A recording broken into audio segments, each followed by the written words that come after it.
ہمارے معاشرے میں گھر سے بھاگ کر شادیوں کا رواج عام ہے۔ اس طرح کی شادیاں نہ صرف ناکام ہوتی ہیں بلکہ بری طرح مسائل کا شکار بھی ہو جاتی ہیں۔ ہماری عدالتوں میں طلاقوں کے حوالے سے جتنے بھی کیس زیر سماعت ہیں ان میں سے اکثریت لو میرج اور گھر سے بھاگنے کے بعد شادیوں کے ہی ہیں۔ اس حوالے سے ایک سبق آزمود قصہ لکھ رہی ہوں، شاید کہ کسی کے دل میں میری بات اتر جائے۔ اس نے گھر سے بھاگنے کا بڑا فیصلہ کر لیا تھا۔ فیصلے سے اپنے بوائے فرینڈ کو آگاہ کیا۔ وہ خوشی سے چلایا، یہ ہوئی نا محبت! گھر سے بھاگنے کے لیے پچھلی رات کا وقت طے پا گیا تھا۔ اسکول، کالج، یونیورسٹی، اس کی ساری تعلیم مکمل ہو چکی تھی۔ بس آخری سیمسٹر کا رزلٹ آنا باقی تھا۔ آج کل اسے کوئی کام بھی نہیں تھا سوائے بوائے فرینڈ کے ساتھ فون پر لمبی چوڑی خوش گپیاں کرنے کے۔ یونیورسٹی میں وہ کسی کو دل دے بیٹھی تھی، محبت کر بیٹھی تھی، روگ لگا بیٹھی تھی۔ پچھلے کچھ دنوں سے اس کا بوائے فرینڈ اسے گھر سے بھاگ کر شادی کرنے پر قائل کر رہا تھا، محبت کے واسطے لمبی چوڑی دلیلیں گڑھ رہا تھا، اپیلیں کر رہا تھا۔ وہ بالکل پاگل ہو چکی تھی۔ ویسے بھی تو ماں باپ نے بھی میری شادی کرنی ہی ہے، تب بھی تو مجھے گھر چھوڑنا ہی ہوگا۔ ویسے بھی اب میں میچور ہوں، اعلیٰ تعلیم یافتہ ہوں، عاقل بالغ ہوں، اپنے فیصلے خود کر سکتی ہوں۔ اور بھی وہ لڑکا میری محبت میں بھی والدین کو بتا بھی دوں تو بھی وہ میری شادی اس سے کبھی نہیں ہونے دیں گے، کیونکہ وہ تو میرے لیے میرے کزن کو پسند کرتے ہیں۔ اس لیے اس نے گھر سے بھاگنے کا بڑا فیصلہ کر لیا اور گھر سے بھاگنے کے لیے پچھلی رات کا وقت طے پا گیا۔ وہ چوری چھپے اپنے چند ضروری کپڑے اور چھوٹی موٹی چیزیں بیگ میں پیک کر کے مقرر وقت کا بے چینی سے انتظار کرنے لگی۔ اس دوران بوائے فرینڈ کی کال آ گئی۔ کہنے لگا، ماں نے کوئی زیور شیور بھی بنایا ہوگا، وہ بھی ساتھ لے کر چلو، مشکل وقت میں کام آئے گا۔ اچھا کچھ کرتی ہوں۔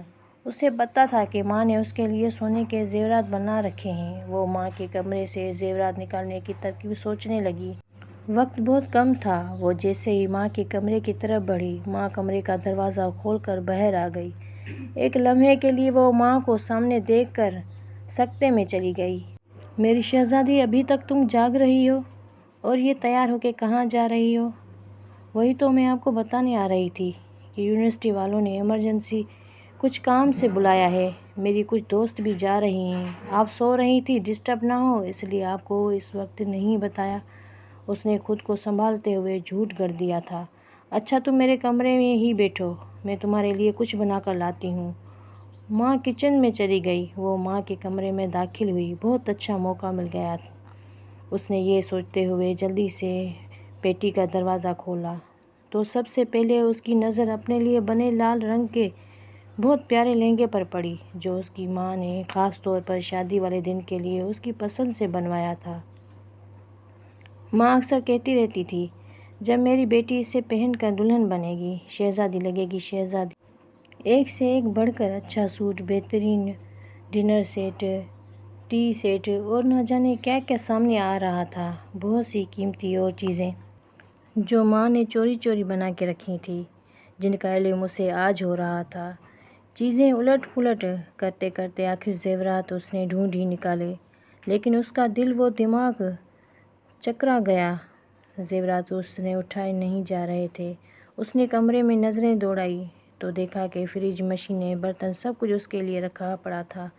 ایک ماں کے کمرے میں، ایک دلہن کے کمرے میں، ایک دلہن کا مکمل سامان پڑا تھا۔ زمین نے اسے جھنجھوڑا۔ وہ سوچوں میں گم ہو گئی۔ ماں کی کوکھ سے جنم لینے سے لے کر اب تک ماں باپ نے میرے لیے کیا نہیں کیا؟ کھانا پینا، پہناوا، پڑھائی لکھائی، چھوٹی بڑی سب خواہشات، اپنا خون پسینہ ایک کر کے سب ادھورا پورا کیا۔ میرے اگلے گھر کا سامان تک بنا دیا۔ اور میں بے فیض، بے وفا کیا کرنے جا رہی ہوں؟ گھر سے بھاگ کر اپنے ماں باپ کو خود مارنے جا رہی ہوں۔ محبت کا سمندر میرے گھر میں ہی ہے اور میں محبت کا دریا سر کرنے جا رہی ہوں۔ اس کی آنکھیں بھیگ گئی۔ اسے اپنی اعلیٰ تعلیم، اپنے حماقتوں پر خوب رونا آ رہا تھا۔ اسی دوران ماں آ گئی۔ یہ لو میری شہزادی، اپنی پسندیدہ پراٹھا کھاؤ، اتنا سفر ہے یونیورسٹی کا، میری شہزادی کو بھوک لگ جائے گی۔ ویسے بھی آخری دفعہ یونیورسٹی جا رہی ہو۔ اسکول سے لے کر کالج، یونیورسٹی تک تیری ماں نے آج تک تجھے بغیر ناشتے کے نہیں بھیجا۔ آج اگر تو بغیر ناشتے کے چلی جاتی تو تیری ماں کو مرتے دم تک اس بات کا دکھ رہتا۔ ماں کی بات سن کر بے اختیار ماں کے گلے لگ کر پھوٹ پھوٹ کر رونے لگی۔ ماں نے ماتھا چوم کر آنسو صاف کرتے ہوئے پوچھا، میری شہزادی کیوں رو رہی ہے؟ وہ نظریں چراتے ہوئے کہنے لگی، ماں مجھ سے کتنی محبت کرتی ہو، یہ بھی کوئی بات ہوئی؟ اب ماں سے بڑھ کر بھی بھلا کوئی محبت کر سکتا ہے؟